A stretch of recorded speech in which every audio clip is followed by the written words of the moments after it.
Добрий день! Сьогодні ми дізнаємось про характеристики грибів як продуктів харчування. Гриби населяють різноманітні середовища існування у воді та на суші. Гриби можуть поселятися на продуктах харчування і в організмах тварин і людини, тобто бути паразитами. Значення грибів величезне. Вони виконують особливу роль у біосфері. Їх широко використовують для медичних і господарських потреб. До грибів належать численні цвілі, які ростуть на органічних речовинах, на хлібі, шкірі, мертвій рибі, на поверхні солодких фруктів, багато паразитів рослин. Вивченням грибів займається наука мікологія. Від грецької означає мікес, тобто гриб. Шапкові гриби поділяються на дві групи – їстівні та отруйні. До їстівних належать маслюки, печериці, білі гриби, опеньки, підберезовики та інші. Зупинимось на отруйних грибах, адже гриби – це не тільки смачний дарунок лісу, але вони є небезпечним продуктом харчування, який може привести до отруєння, а іноді і до смерті. Найнебезпечнішою з отруйних грибів є бліда поганка. Це смертельно отруйний гриб. Відварювання або соління не знищують отруйних властивостей. Ознаки отруєння проявляються через 8-12 годин після вживання.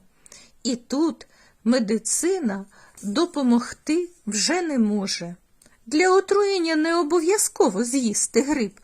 Досить потримати його в руках, а потім цими ж руками збирати і їсти ягоди.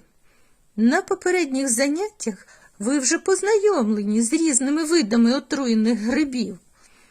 Це мухомор, хибна лисичка, несправжні опеньки, сатанинський гриб, сироїжка пекучо-їдка, хрящ-молочник неїстівний.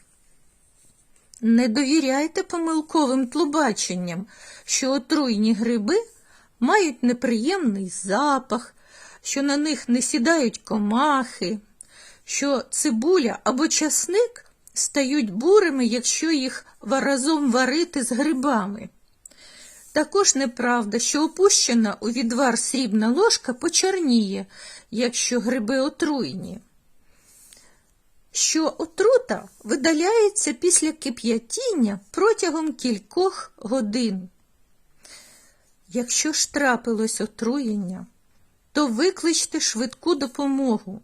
Не очікуючи її прибуття, промийте шлунок, випийте 5-6 склянок кип'яченої води або слабого розчину марганцівки та викличіть блювання, натиснувшись на язик пальцем. Запам'ятайте, не куштуйте сирих грибів.